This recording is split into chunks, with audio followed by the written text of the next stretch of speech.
After Goku finished his chore of taking care of the farm, he was getting ready to go train, but this time Chi-Chi lets him, since they have more money than usual. When Goku gets in contact with Whis, he tells Goku to meet him at Castle Corporation in an hour, which, when he goes there, he still finds out Bulma is pregnant, so Vegeta still refuses to go too when Whis arrives and asks if he wants to go train. While Goku is training with him, he tries to ask about going to see Zeno, but Beerus tells him to forget about it and threatens to destroy him. As usual, Goku still distracts the God of Destruction and uses the Zeno button to teleport to Zeno's palace. Once he arrives, Grand Master takes him to Zeno and future Zeno, which he reminds Zeno of the tournament. After discussing it, the Grand Priest tells him he will get in contact with the Supreme Kais when the rules are decided. So, when Goku returns to Beerus' planet, he has Whis take him to the sacred world of the Kai. This is when the Grand Minister arrives and announces the details of the tournament, the date and time it will take place, and that their team needs to have 10 fighters. He also still tells them that the tournament will take place in the world of Void. If he collected the Super Dragon Balls, meant the losing universes will be erased. Since future Zeno didn't know what a tournament was, they still have the Zeno Expo, which will be against 3 fighters from Universe 9. As for the second fighter, it wouldn't be Boo since he was killed in this timeline, but Goku would likely ask King Cole to participate, since he was training with Beerus and Whis at the time as well, which he would agree. For the third fighter, Vegeta still refuses to go, but this time Gohan wouldn't be hesitant to fight, as he never stops his training in this timeline. Then they all head to the sacred world of the Kai, which after talking for a little, Shin takes him to Zeno's palace. Once there, the Grand Minister takes him to the world of Void, where he also summons all the other gods of destruction, angels, and Supreme Kais. The other gods still get disgusted when they see how impudent Goku is acting, so the Grand Minister tells them this tournament was Goku's idea. Regardless, he then explains the rules. They are one-on-one matches, there isn't a time limit, and they win if their opponent surrenders or can't continue fighting. The fighters for the first match are Basil and King Cold, so they both enter the ring. The fight would go far easier for King Cold than it did for Boo, as he would be stronger than what Boo was, especially once he uses his golden form. Basil would be getting beaten down to the point that he wouldn't be able to fight anymore. The next match is still Gohan vs Lavender. However, since Gohan is far stronger in this timeline, the match ends with Gohan winning instead of it ending in a draw. The third match goes the same as usual, with Goku still defeating Bergamo. Top then hops into the ring and challenges Goku after introducing himself as the leader of the Pride Troopers. Though their fight would go and end the same, with the Grand Minister stopping them so it doesn't end with unnecessary death. Before Top leaves, he reveals that there's a stronger fighter, Jiren, from Universe 11. The Grand Minister then begins to make the arena for the Tournament of Power, and tells them that they have 2 days to gather their team. As they return to the sacred world of the Kai, Beerus argues with Goku over his relaxed and negligent attitude, but Whis breaks his fight up. Afterwards, they then agree to meet at Castle Corporation to come up with a strategy. The gathering of the fighters would go the same as usual, with there being some slight changes to the team in this timeline. They already have 3 fighters chosen, Goku, Gohan, and King Cold, and they go to try and recruit Vegeta. He refuses because of Bulma being pregnant, so Whis speeds up the process by taking the baby out of Bulma, so Vegeta agrees to join the tournament. King Cold would of course be the replacement for Frieza, so Goku never has to suggest recruiting Frieza. Piccolo would be recruited by Gohan, with Videl also being recruited too, since she was part of the Galactic Patrol with Gohan as well, with her being Tien's replacement. While they are gone, they would get Bulma to watch Pan for them, since they obviously can't leave her alone and they can't take her. Then, as much as I like Master Roshi and what he did in the tournament, he wouldn't be recruited in this timeline, as I don't see Android 18 joining without Krillin, so Roshi isn't on the team, but Krillin and Android 18 are. Instead, Banyu would be Master Roshi's replacement on the team since she trained with Beerus and Whis too, so this makes Team Universe 7's members Gohan, Goku, Vegeta, King Cold, Banyu, Piccolo, Videl, Krillin, Android 17, and Android 18. I originally thought about including Android 16 on the team, since he's still alive in this timeline, but I figured he'd stay behind to watch over the island, since both he and 17 would have become National Park Rangers in this timeline. Meanwhile, in the world of Void, the gods of destruction of the exempt universes still arrive and test out the ring, but they are made to repair it. Back in Universe 7, they all gathered at Capsule Corporation as planned, and Shin goes over the strategy of sticking together to preserve stamina and to work together when fighting others. They then all leave as Whis tells the Grand Minister they're ready, so he teleports them to the world of Void. Once there, Goku talks with Hit, while Vegeta talks with Kappa and is introduced to the other Saiyans, and Cold talks with Frost. When Universe 7 arrives, Goku tries to talk with Jiren, but he tells Goku to get lost. The 2 Zenos greet everyone and remind them to make this tournament interesting to watch. The Grand Priest then goes over the rules again.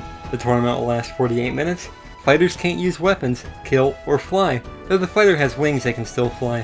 Gohan then goes over the strategy again, but then the tournament begins. The teamwork strategy doesn't last long, however, as Goku, Vegeta, Cold, Android 17, and Android 18 take off. Narayama then tries to take some of the fighters out, but Hit and Basil stops them. Universe 10's Boo then tries to attack Basil, but he easily counters this and knocks her out of the ring, making her the first fighter eliminated, which, Rumshi berates her for this, as she forgot to use her wings. While some of the Universe 9 fighters surround the Universe 7, Basil goes on to fight Napapa, but he fails to knock him out of the ring. Goku is grabbed by Nink, and he backs up to take them both out of the ring, but Goku goes Super Saiyan Blue, thus overpowering Nink, so he's the only one eliminated. The trio of danger then surrounds Goku, so he uses a ki barrier to counteract Lavender's poison. Meanwhile, Rosella tries to attack Goku from behind, but Cold is easily able to stop this attack. However, instead of toying with him like Frieza did, Cold just knocks Rosella out of the ring right away. Vegeta then hops in to help out Goku, since he is struggling with taking on the three dogs, but the rest of Universe 9 joins in the fight after Vegeta hops in, though Hop accidentally attacks Lavender,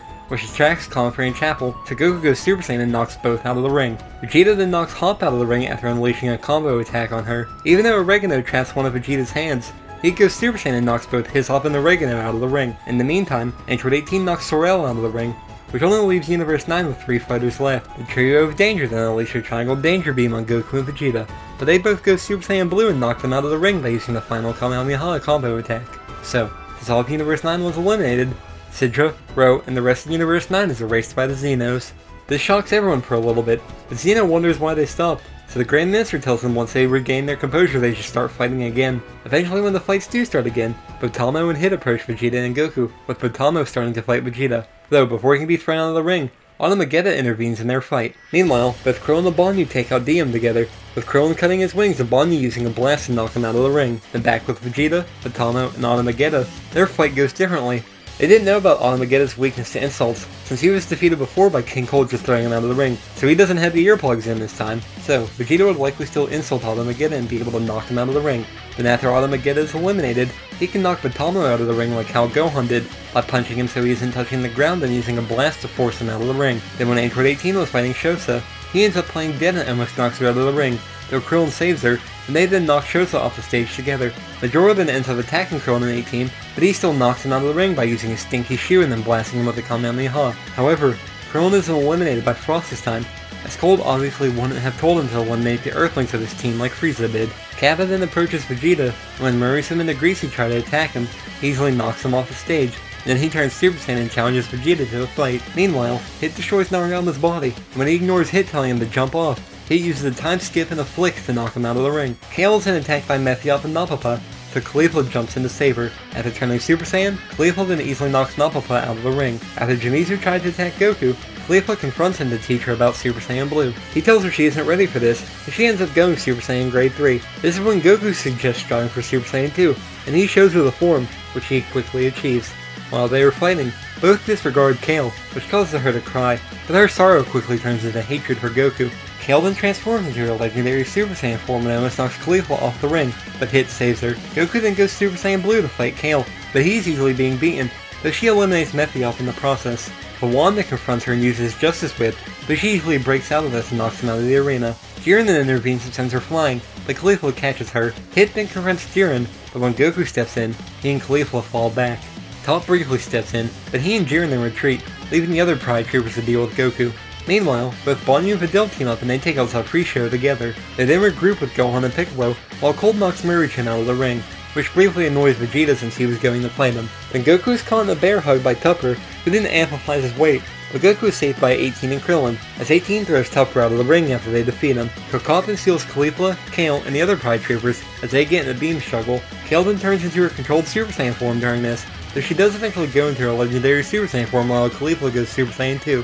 This allows him to eliminate Casserole, Kettle, and Zoro from the tournament. Kokop then steals herself, but Krillin and 18 easily throw her out of the ring. Brienne de Chateau, Senkaku, and Sue Rosa try to transform, but 17 stops them, though he is still convinced to let them finish. After they transform into Rebrienne, Kakunza, and Rosie, the rest of Universe 7 agrees to split up since the arena is getting more destroyed. Rebrienne starts to fight with Vegeta, but she ends up knocking Dirasum off the stage during this fight. Goku then starts to fight with Rosie, while 17 fights with Kakunza. Pikal still saves Kakunza from being eliminated, but 17 then knocks Pikal out of the ring. Afterwards, he then knocks Kakunza out of the ring as well, which angers Rebrienne. Goku and 17 then continue to fight Rebrienne and Rosie, but Jimizu eventually comes and rescues them. In the meantime, Omni and Rubal can challenge Gohan, Videl, and Piccolo to a fight, though, at the same time, Jimizu ends up knocking Zerkor out of the ring. Regardless, Rubal has the upper hand at first, but Piccolo still uses a Hell Zone grenade, which knocks him out of the ring. Though Omni would be overpowering Gohan and Videl at first, but they transform into their potential Unleashed / Ultimate forms. as Videl likely had her potential unlocked at the same time Gohan did. Regardless, they both knock Omni out of the ring with a combined blast, as Universe 10 is about to be destroyed. Gohan and Videl see Omni's locket, so they mourn Universe 10 as well. Since all of Universe 10 was eliminated, Rumshi, Kawasu, and the rest of Universe 10 is erased by the Zenos. Dispo then begins to fight with Hit, though he's getting beaten at first, but he slowly starts to adapt to Dispo's speed. Top then orders Kensai to jump in, which is also when Super Saiyan God Goku jumps in. Goku and Hit eventually begin to get the upper hand, as Hit tricks Dispo by pretending to use a time skip. He then does use the time skip to appear by Kensai, thus knocking him out of the ring. Top then gets Dispo to retreat, while Hit decides not to fight Goku, as a way of saying thanks for helping him out. Clay would then try to fight with Banyu. Since her power seduction wouldn't work here like it might have against Master Roshi, Banyu easily knocks Kawaii out of the ring. Next, Derkuri would try to fight Banyu, but even without the evil containment wave, Banyu would easily be strong enough to eliminate Derkuri too. Genos would still want revenge on her for eliminating his teammates, so he would be the next to attack her. However, even when Genos transforms, he still doesn't stand much of a chance and is eliminated too, since Roshi wasn't there to nearly die. Goku isn't distracted, so he would be able to knock Majikaio out of the ring after he turns Super Saiyan Blue to escape from his grip. Meanwhile, Dr. Roto approaches Gohan, Videl, and Piccolo, but before he can show off his ability, he is blasted away by a strong ki blast. So, they all look for the attacker, and they eventually find out that Prum is just the mirror while Harmira is the attacker. This time, however, it's Krillin that goes after Harmira, him using the destructive disc to destroy his cover. As usual, though, Harmira destroys the ground beneath them, but Krillin drags Harmira down with him, so they are both eliminated. Vegeta and Goku then corner Prum, but when Dr. Roto grabs onto Prum, Vegeta knocks both Prum and Dr. Roto out of the ring with the Gallic Gun. Since Frost wasn't put up to ambushing the Earthlings by cold, Vegeta never ends up fighting with Frost, so none of Universe 7 is eliminated like Roshi was after that fight. However, Riri and Goku still fight since she's determined to defeat him. Other fights happen during this time as well, such as Toph knocking Kaba away. Then when Gohan and Videl were fighting with Barretta, Jimizu suddenly attacks them. The two would stand a chance against Jimizu though, since originally he was attacking Gohan's blind spots, but they were able to cover each other's blind spots. So, after tiring out Jimizu, they would be able to knock him out of the ring with a combined blast. Meanwhile, Cold would go and talk with Frost, as he would want to test his strength. In this timeline, it's likely Cold had Whis briefly taken to Universe 6 so he could keep his promise of training Frost. So, he would want to test his strength after that training was done. However, there isn't a reason to show in the full power form like Frieza did. Cold likely taught Frost to use the golden form, so when Cold transforms into his golden form, Frost would turn into his golden form as well. Also, by this point, while he still has a while to go before he's completely good, Frost likely took Cold's advice about actually being a hero to heart. Regardless, they would fight evenly for a little bit since Cold was trying to test his power, though Cold was suppressing his power. Though, he didn't show off his Ruby form to Frost before knocking him out of the ring, to show that there is a higher level of power Frost can strive for. Which, I don't see Frost getting erased by the Zenos after this, since he wouldn't be angry at King Cold for knocking him out of the ring. After all, Cold didn't betray Frost in this fight like Frieza did, as Cold and Frost weren't working together like Frieza and Frost were.